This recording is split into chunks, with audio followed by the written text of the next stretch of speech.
a very warm welcome to another episode of ETCFO presents ET Studio CFO Blueprint in association with SAP. I'm your host Devina Lasson, and on this episode we'll delve into optimizing unit economics for sustainable growth. Today we'll be discussing strategies to balance key metrics like customer acquisition cost and lifetime value, ensuring profitability while scaling rapidly in competitive markets like SaaS and FinTech. So here to decode this and much more are esteemed guest speakers. Prashant Thakkar, CFO and Director, Suvidha. Rahul Oja, CFO, Jai Kisan. And Rahul Baheti, CPO, SAP India Subcontinent. Welcome to ET Studios. Thank you so much for being here today. Pleasure to have you. Thank you. Thank you.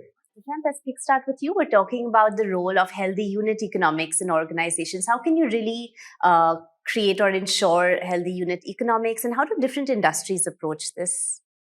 I guess, the way I look at it is that unit economics is a smaller problem to solve for. Okay. I guess organization starts from the top where we have to look at the bigger, numbers. So the way I look at the metrics is I always believe that cash is king, Yes. revenue is God, Sure. and profit is nirvana. Sure. The moksha, as we say. Yes. So if you divide all the numbers in the organization across all the verticals and, all the CXOs level, you ultimately come to, the unit economics measurement tools for everybody. Sure. No? Yes. So like, giving an example as to how would you optimize the revenue. So there are two ways. Either you reduce the spending on the revenue acquisition or a cost of acquisition of a customer, or you increase the cost of acquisition in such a way that you keep getting the revenue. So you're buying a revenue out of it. Right. So I believe unit economics is a resultant activity, then only looking at that activity as a one whole.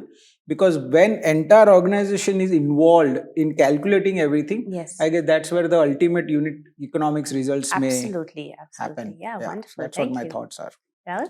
Yeah, so I think there are multiple ratios Yes, people track. of course. So in terms of lifetime value of a customer, so how much you are going to make from that customer during the entire lifetime they're going to stay with you. Also the customer acquisition cost.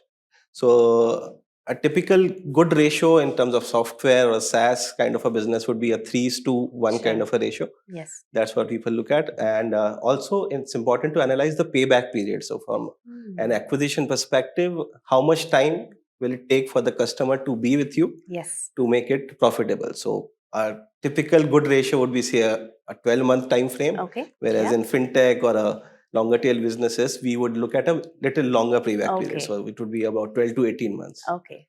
Another key metric to track there is the retention or the churn rate on the book Yes. of the customer.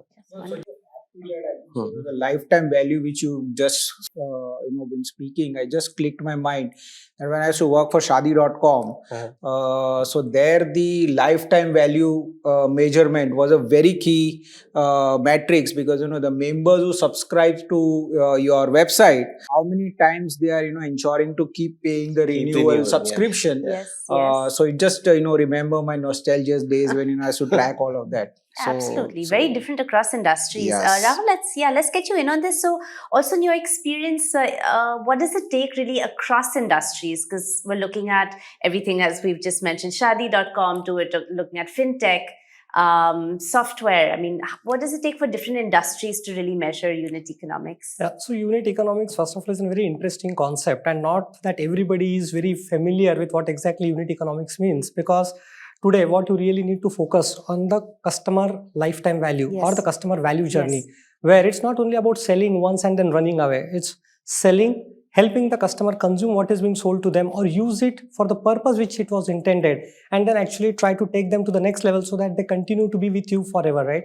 So that's what unit economics is all about. And if I have to give an example of SAP within, we were an on-premise company where we used to sell perpetual software licenses to our customers, and then we moved from the on-premise world to the cloud world, where unit economics played an extremely important role, because it was only when unit economics are being tracked, we know what kind of solutions are to be positioned to various customers, to the various industries in the market. Similarly, how do you ensure that these solutions are profitable? Yes. So both the revenue stream as well as how do you make them profitable is possible only when you track actually the unit economics. Yes. So Hence, unit economics is really significant for any Every customer, industry. every industry, Yes. and every startup or growing company. Yes, absolutely. But Prashant, what would you say it takes to really create that balance between scaling, creating operational efficiency, and also maintaining healthy unit economics? Because surely there's a balance between the two. Yeah, I guess the organization discipline is most important. I believe the corona has taught all of us that unless you're a discipline in your personal life, you will have a problem. That way, the same goes with the business. If you are not disciplined, you feel that you have chunk of money available in your bank account, so start spending money on acquiring the customer. But what the fundamental points people do forget at a business level is there is also cost of acquisition of customer, so that needs to also review it. Like we have seen so many business models where they just madly keep paying cashbacks and keep acquiring the customer. Absolutely. And as soon as they change the business model of charging to those customers, they just run away. Because the idea of acquiring them itself was wrong. So the foundation stone of acquiring the customer needs to be very clear. That they should be valuing your product, they should be valuing your activity, and they should be in absolute love with you for what they are getting in. I think so that is, according to me, is the more important matrix. That foundation has to be very clear. Absolutely. Absolutely. Rahul, let's get you in on this. So again, what are some of the common pitfalls that you've observed when it comes to organization focusing so much on growth, and perhaps that comes at the cost of maintaining a healthy unit economics? So in a way, you are subsidizing growth through your funds or the capital. That is one of the major pitfall. Another is the lack of focus on the retention of the customers. So what typically happens is you spend a lot on acquiring the customer, but eventually end up not focusing on the retention bit of it. So the experience from a customer side or from the overall ecosystem perspective does not remain with you. So that way you lose focus on the profitability. Yes, absolutely. Rahul, let's also get you in here. What would you say are some of also the innovative pricing models that organizations can look at, again, whilst maintaining healthy, sustainable unit economics, but still keeping, of course, the pricing intact? Okay, so what we can do is let's look at what everybody is focusing on. Obviously, the revenue growth, and secondly is on the profitability. And Prashant rightly mentioned that the cost of acquisition is significantly higher, right? And if you only focus on the cost of acquiring customers, yes, you will acquire the customer, but then the retention may be a challenge. And that's what we actually saw in the airline industry. When the airline industries came in 2005 to 15, the cost of acquisition was significantly high because people were not used to traveling through air, right? So everybody spent money, cost of acquiring the customer was high, we got the customer. But these full service airlines actually soon had to really cater to the retention of the customer. And then they realized that the cost of retention is so significantly higher that eventually half of the airline industry during that time actually went out of the business. Why? Because at that time, low cost airlines came into play. And this is where they actually used a concept of penetrating pricing, right? Penetrating pricing is when you have to acquire the customers or create the customers. And even in the telecom industry, if you see, when 15 players were there, all these companies actually came with a very small price. Why? Because the market never existed. It was the creation of the market. You create the market, you acquired the customer, and then you had to retain the customer. And that's where when you retain the customer, your value-added services come into play. So you are entering through penetrating pricing, and then you slowly start moving towards the scheming pricing. And in the scheming pricing, what happens is you will create a set of customers, which will be top 10% of your customers, right?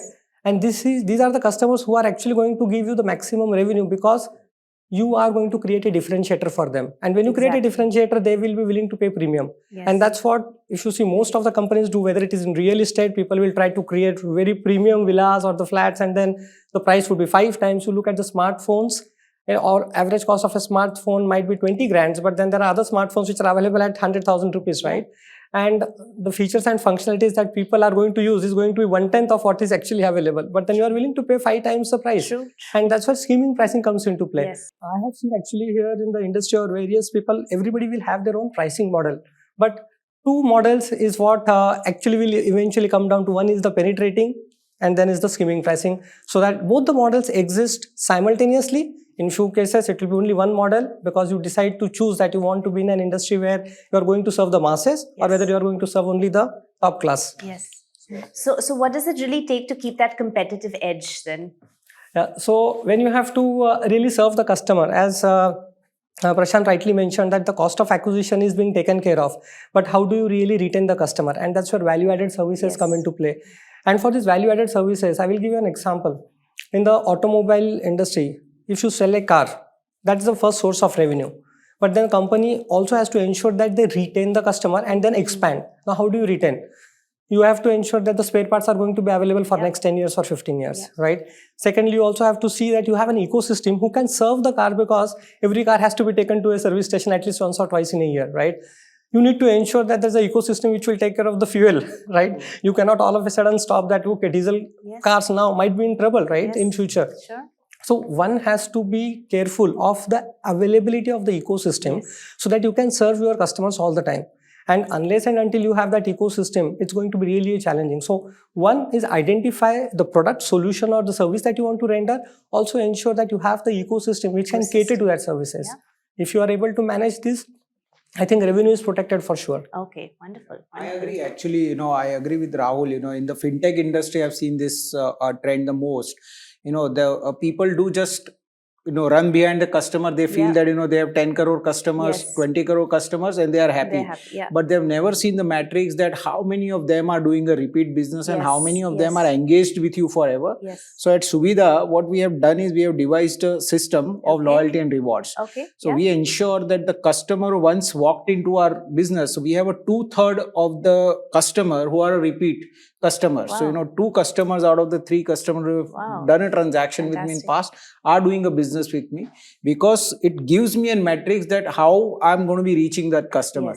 And it could be smallest of the loyalty, the reward you pay for the loyalty, they are very happy.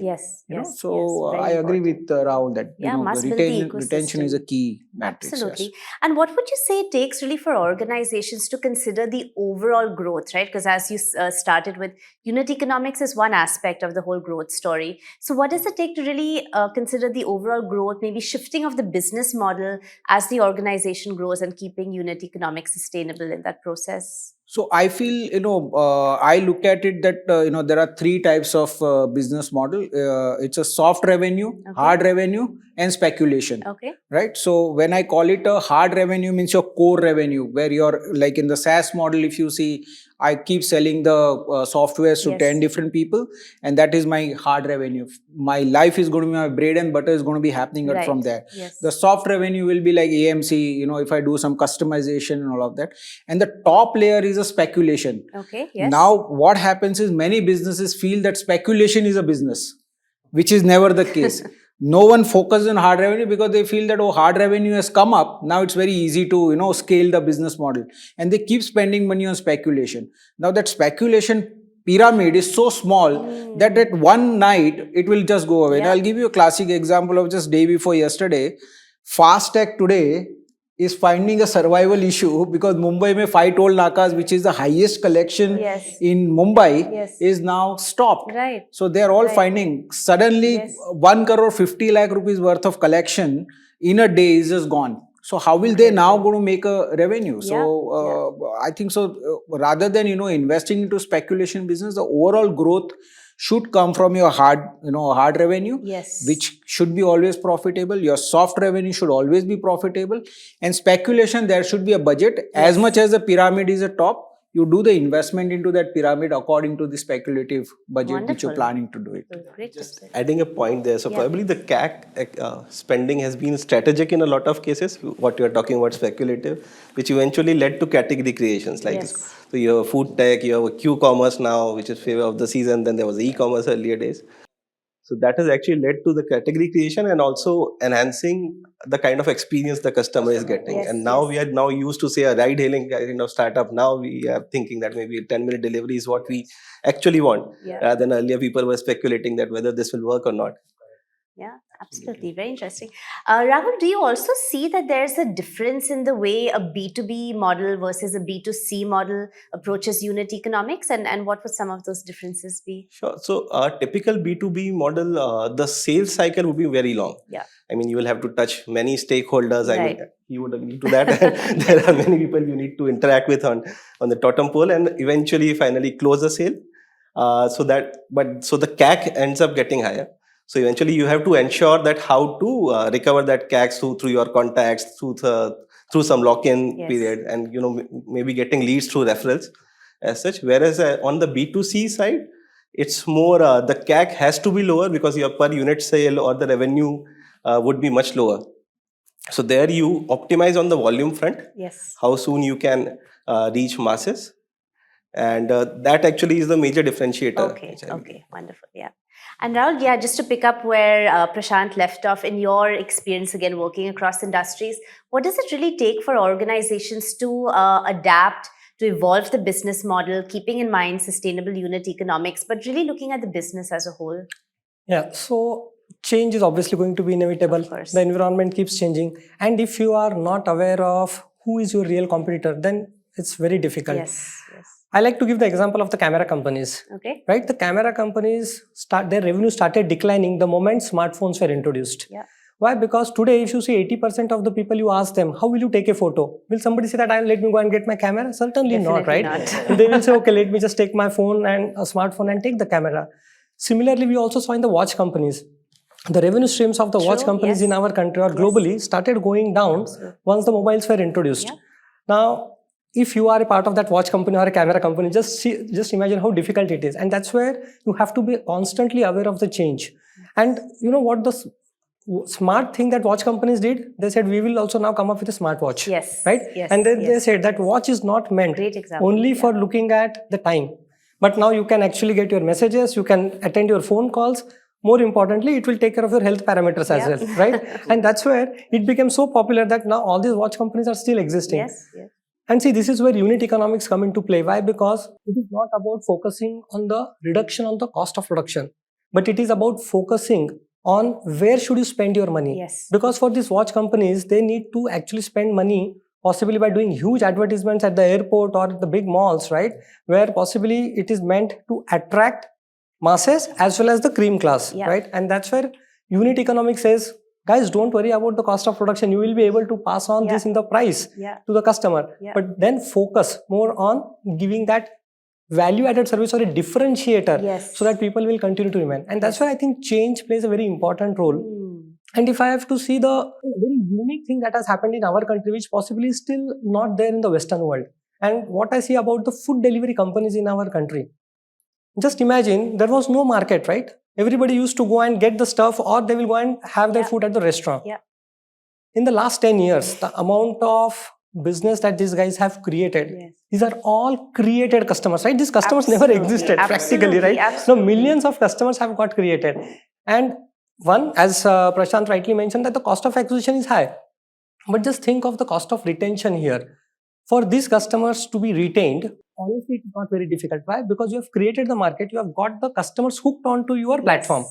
Now, the moment they are hooked onto the platform, they also see that there is a value benefit, and that's where customer lifetime value comes into play. Because today, if I have to order, I will say that, okay, I will take 30 minutes to go to a restaurant, come back and then spend 2 hours. And then I have to also go and drive the car in the traffic. And better I just place the order. Now, there is a value that I see, and hence I'm willing to pay. Even if they charge me platform fees, even if they charge me delivery fees, even if they charge me monsoon fees, I'm okay, right? And that's where unit economics actually tells the business that, guys, don't worry about the cost. You have created a value for the customer. It's a lifetime value. Retention is not a problem. Now, all that you need to do is just pass on the cost to the customer to whatever extent they feel there is a value in it. And possibly that's where unit economics concept, if at all it is applied very smartly to every industry, every product, every service, every SKU that you sell, possibly I think you ensure that the customer is retained and your revenue keeps growing up. So that's where the unit economics play a very significant role. Wonderful. So I agree with the Rahul's point because when I used to work for Asian Paints, SAP was the first launch which we did as an enterprise level. The unit economics was so difficult prior to launching any technology platform. Like we used to do manually on the Excel sheet as to find out that which distributor or which network has given us the maximum profit. After SAP and all of that has come in, what has happened is now dashboards are available. So we can straight go to action rather than making so many datas and spending so much of time in just generating Excel after Excel. by the time that Excel gets to the place where it needs to be taken action, it becomes absolute. Yeah. So we used to many times, lose the season sales of Utsav paint and all of that. And I've been, seeing that after SAP coming in, we just saw that it's all dashboard available. Immediately on the same day, the meetings are called and decisions are taken as to in the product, these are the changes which we Wow. need to do to achieve the market. So I guess, such effective technology tools have now helped, Yes. making unit economics robust and a transparent to see and actionable. Absolutely, very relevant. In Yeah. fact, Rahul, could you elaborate a little bit on some of these tools, Hmm. frameworks that are out there to really measure the efficiency, enhance the efficiency even of unit economics? Absolutely. See, for every company, you have got multiple stages, right? Whether it is from order to cash, where you have CRM, as he rightly mentioned, for the dealer business, what is available, what is not available, etc. Similarly, procure to pay, when you are going to place an order, raw material has to be purchased or something has to be sent for contract manufacturing, whether it is within India, outside India, within India also from which geography, and whether you have the transportation facility available, whether it is procure to pay, whether it is even employees, like you hire to retire, because talent retention also is becoming a big challenge these days. Supply chain, again a major challenge, because you need to be aware of everything that is happening on the shop floor.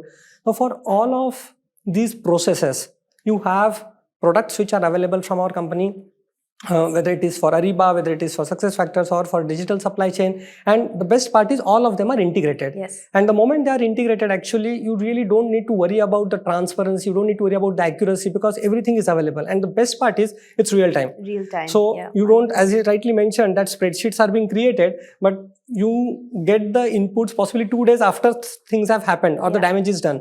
Whereas in this case, today you will get the information on the fly. You can make the decision, okay, fine, please change.